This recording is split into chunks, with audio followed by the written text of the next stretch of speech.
जनता को कितना फ़र्क पड़ता है देखिए, क्योंकि जनता तो खुश है, 5 किलो राशन मिल रहा है, जनता तो खुश है, चुनाव के टाइम में उनके खाते में 10,000 5,000 के तौर पे रुपया पैसा आ जाएगा।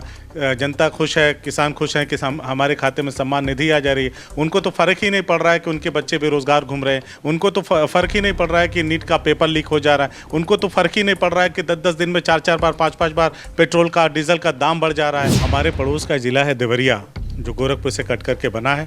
वहाँ पे एक मोहन सेतु बन रहा है बरहज इलाके में। उसको लेकर के सीएम साहब ने कहा कि समाजवादी पार्टी के सरकार में इस योजना की घोषणा हुई थी और 1 लाख रुपए टोकन मनी दे करके सरकार ने पल्ला झाड़ लिया, फिर उसके बाद 1 रुपया नहीं दिया। और वो कह रहे थे कि हम इस प्रोजेक्ट को विस्तार दे रहे हैं, हम जल्द ही इसको पूरा करेंगे। और समाजवादी पार्टी बड़ी बड़ी घोषणाएं करके 1 लाख दे करके निकल ली थी। हालांकि एक भाजपा नेता ने ही इसका खंडन कर दिया। क्या कहना है? बेरोजगारी क्या इसको आप कारण मानते हैं? क्योंकि जिन भी घटनाओं को हम उत्तर प्रदेश में घटित होते देख रहे हैं, कम उम्र के युवा जो हैं उसमें संलिप्त पाए जा रहे हैं। जगह जगह कोई अपने घर से निकल रहा है, कोई अपने घर जा रहा है, कोई अपनी गाड़ी में बैठा है, कहीं पे कोई किसी को गोली मार दे रहा है। तो इस तरह की अराजकता पहले कभी थी? अपराधियों का भी जातिकरण हो गया है।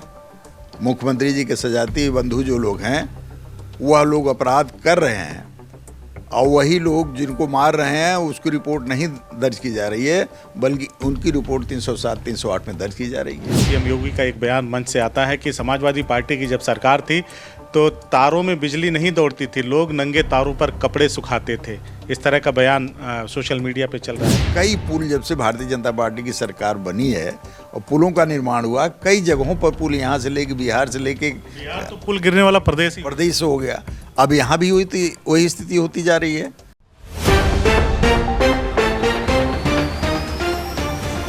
साथियों नमस्कार। इस वक्त हमारे साथ समाजवादी पार्टी के वरिष्ठ नेता और जिलाध्यक्ष आजमगढ़ हवलदार यादव जी मौजूद हैं।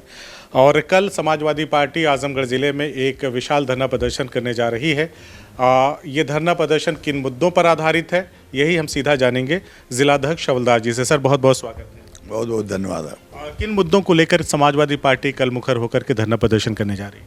देखिए, आज देश में मुद्दे ही मुद्दे हैं, क्योंकि देश और प्रदेश की सरकारें जिनको जनता की भलाई के लिए, जनता के काम के लिए जनादेश मिला है, वो दोनों सरकारें जनादेश को भूल करके केवल पूंजीपति मित्रों के लिए काम कर रही हैं। आज देश का नौजवान बेरोज़गार है, बेरोज़गारी इतनी बढ़ रही है कि लोगों के पास खाने के पैसे नहीं हैं।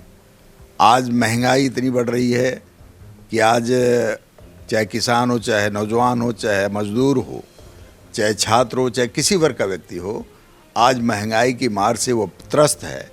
वह 2 जून की रोटी भी नहीं जुटा पा रहा है।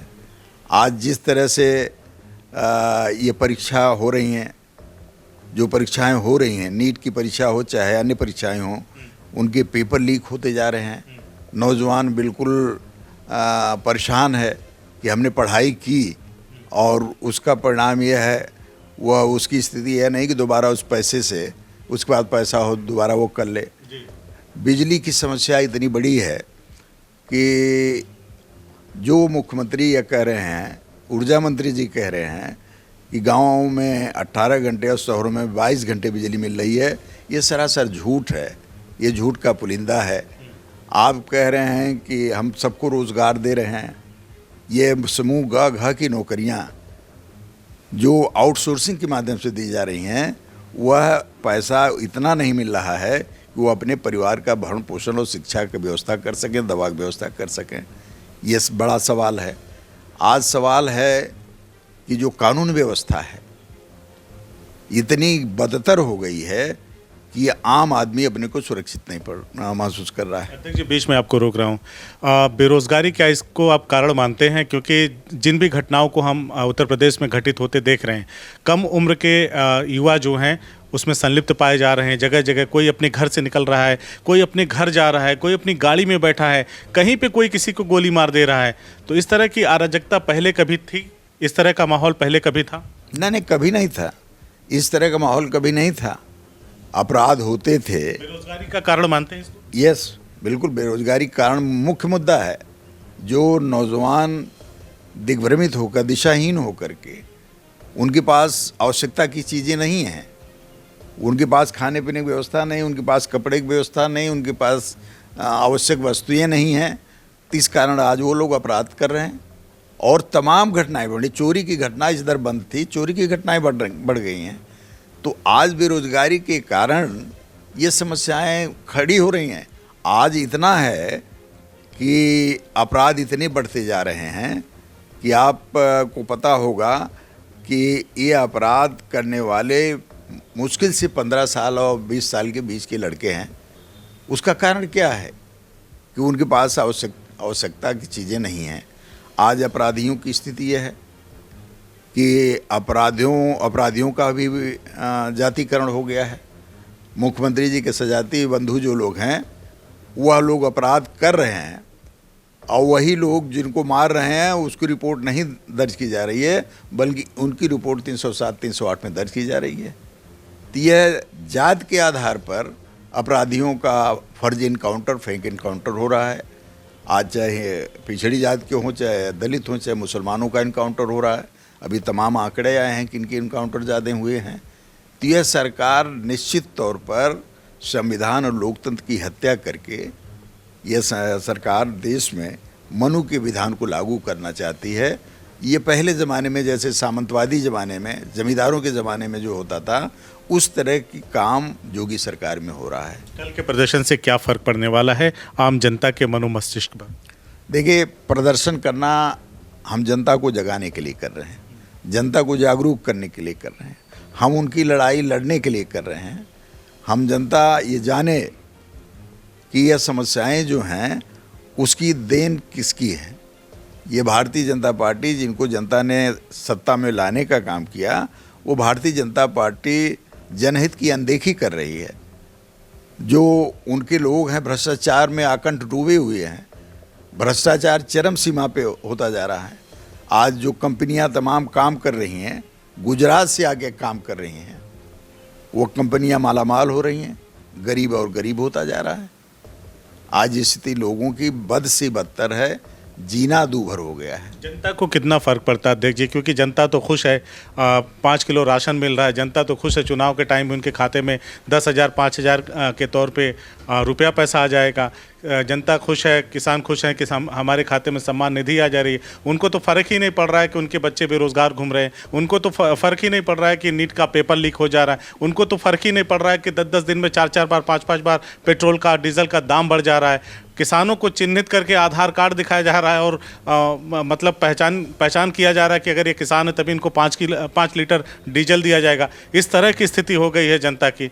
तो आखिर जनता क्यों नहीं समझ रही चीज़ों को? देखिए, यह जनता सब समझ रही है, जनता इनके विरोध में है, लेकिन यह चुनाव आयोग, सुप्रीम कोर्ट और शासन प्रशासन के माध्यम से ये चुनाव जीत रहे हैं। वेस्ट बंगाल में आपने देखा, SIR के माध्यम से जिन लोगों के वोट थे भी वो उनके वोट पढ़ने नहीं पाए।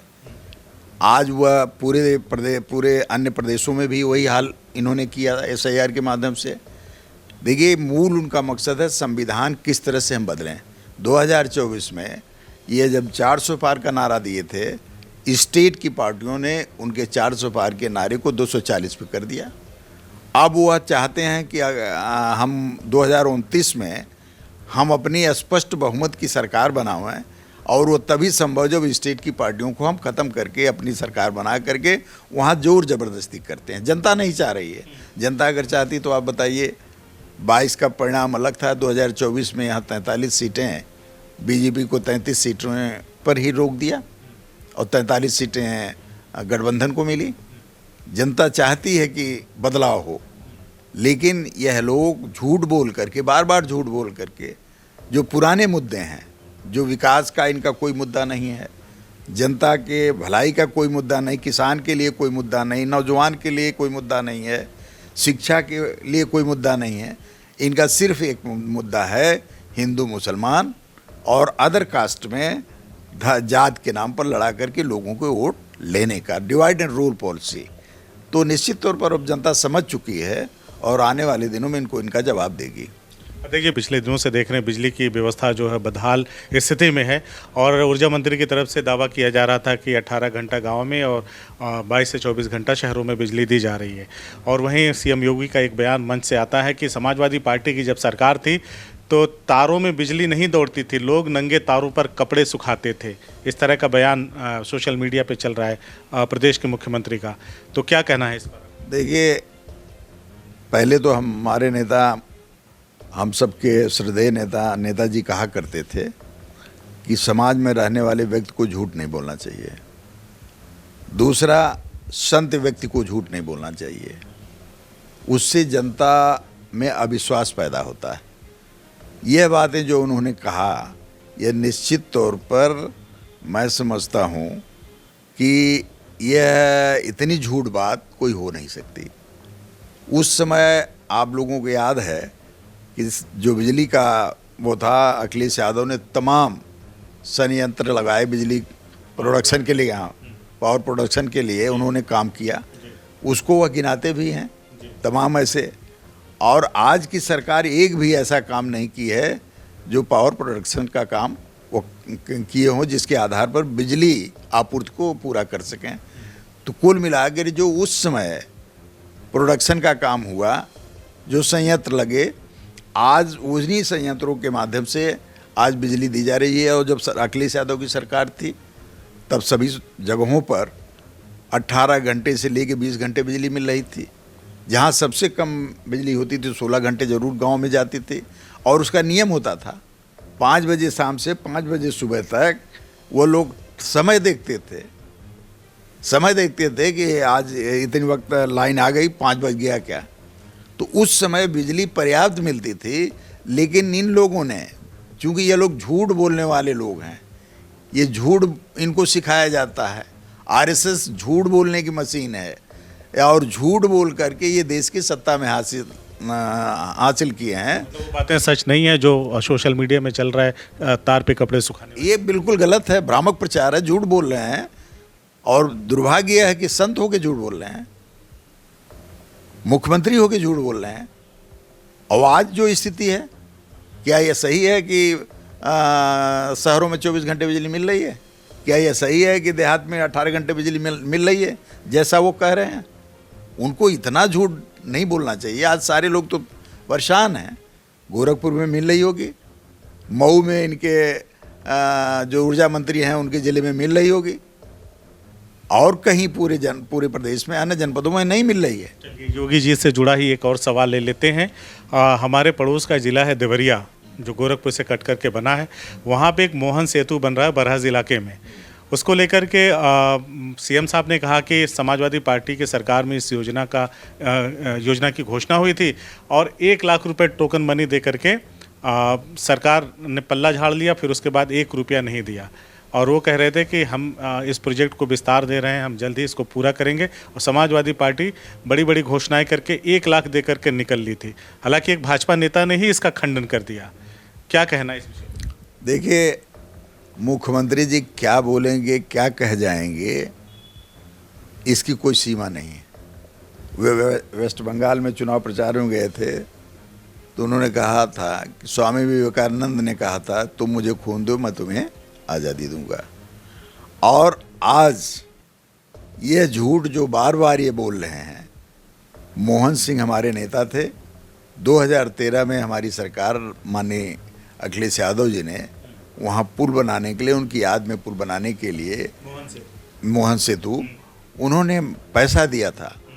और पूरे 3 साल 4 साल में वो 51 करोड़ रुपया उन्होंने उस पुल के लिए पैसा दे दिया था और उसका निर्माण भी हुआ। और 10 साल इनका कार्यकाल हो गया, लेकिन वह पैसा 10 साल में उतना पैसा नहीं आया जिससे वह कार्य पूरा हो सके। तो ये स्थिति इनकी झूठ बोलने की। वो कहते हैं 1 रुपये उन्होंने दिया था token money, 1 lakh token money दिया था। तो आप बताओ, 51 करोड़ को वो भुला करके 1 लाख पे ला रहे हैं। तो इतना बड़ा झूठ तो मैं समझता हूं कि देश में, दुनिया में कोई नहीं बोलता होगा। भाजपा नेता का वीडियो सोशल मीडिया पे वायरल आपने भी देखा होगा। वो भाजपा नेता कहता है कि जितना 5 साल की पूर्ववर्ती सरकार ने 5 साल में 51 करोड़ रुपया दिया, उतना आपने 10 साल में दिया होता तो अब तक ये सेतु पूरा हो गया होता। देखिए, उसने हिम्मत किया और सच्चाई को बताया। देखिए, बहुत लोग ऐसे हैं, अभी लोग सच कहने की उनकी आदत है, झूठ नहीं बोलते, ये अधिकांश लोगों का है। और झूठ बोलने वालों की एक कंपनी है और वो भारतीय जनता पार्टी, वो हर चीज़ को हर झूठ परोसती है और उसको बार बार झूठ कह करके उसको सच साबित करने का प्रयास करती है। आप बताएं, 2014 में उन्होंने कहा था कि प्रत्येक वर्ष 2 करोड़ लोगों को नौकरी देंगे। 12 साल हो गया, 24 करोड़ लोगों को नौकरी दिया। उन्होंने कहा कि हम काला धन ले आकर के सबके खाते में रहें। चलिए, अब तो जनता भी इन बातों में विश्वास नहीं रखती। जनता को भी उम्मीद नहीं है कि 15 लाख आएंगे या हर साल 2 करोड़ रोजगार मिले। झूठ जो था, उनका झूठ जो था वह मायने रखता है ना, कि मतलब किस हद तक झूठ बोल सकते हैं। उनके गृह मंत्री ने कहा, अरे तो उस समय चुनाव में कह दिया गया था। तो क्या चुनाव में झूठ बोला जाता है? हमारे नेताजी मुलायम सिंह यादव कहते थे, जो आपका घोषणा पत्र है वो गीता और कुरान की तरह होता है और घोषणा पत्र को लागू करना ही सरकारों का दायित्व होता है। और जो नहीं लागू, जो आपने कहा है उसको करो। लेकिन इस सरकार में घोषणा पत्र अलग, कार्य अलग और झगड़े फसाद अलग और बार बार एक ही नैरेटिव, हिंदू मुसलमान और पिछड़ी जातियों में वर्ग ला करके उनको डिवाइड एंड रूल पॉलिसी, दलित में डिवाइड एंड रूल पॉलिसी, झूठ बोल करके जनता के बीच में कि हम बिजली दे रहे हैं इतने घंटे। आज आंधी तूफान बहुत ज़ोर का आया और आज तड़के हमीरपुर ज़िले में एक निर्माणाधीन पुल जो है गिर जाने से 6-7 मजदूर वहाँ मौत हो जाती है उनकी। कई लोग घायल होते हैं, मलबे में भी काफ़ी लोग दबे रहते हैं।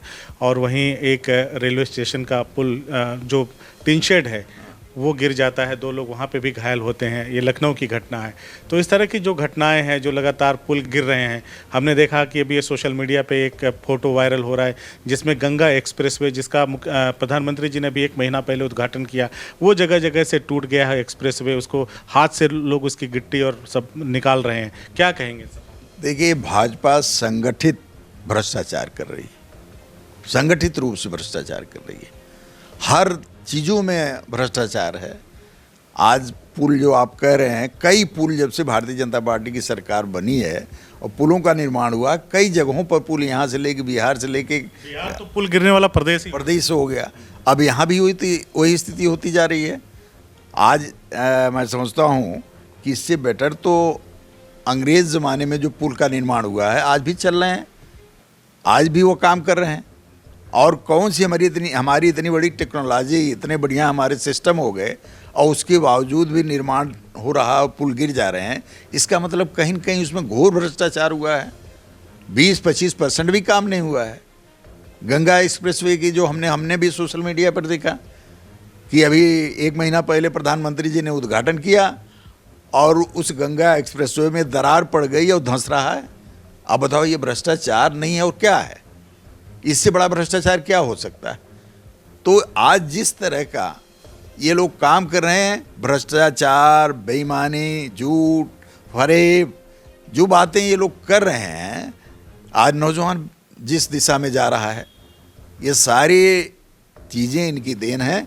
और ये केवल पूंजीपतियों के मित्र हैं। अमेरिका के कहने पर, अमेरिका कहेगा उठो तो उठेंगे, अमेरिका कहेगा बैठो तो बैठेंगे, अमेरिका कहेंगे कि यह काम करना है तो वो काम करेंगे और कहेगा नहीं करना तो नहीं करेंगे। आज उसमें, आज बता दीजिए, तेल हमको क्यों नहीं मिल रहा है, गैस हमको क्यों नहीं मिल रही है? जो रूस ईरान हमको सस्ता तेल देते थे, सस्ती गैस देते थे, वो हमसे क्यों दूर हो गए, क्यों हमको नहीं दे रहे हैं?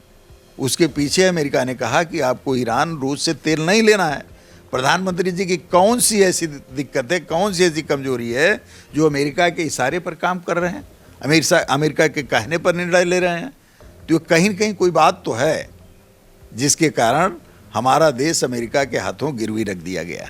चलिए, कल का जो आपने कॉल किया है धरना प्रदर्शन के लिए, तमाम विधायकों, सांसदों, पूर्व सांसदों को आपने आमंत्रित किया है, कार्यकर्ताओं को आमंत्रित किया है, तो 2027 के रण का आगाज़ मान लें कि पूर्वांचल के आजमगढ़ से आप लोग करने जा रहे हैं?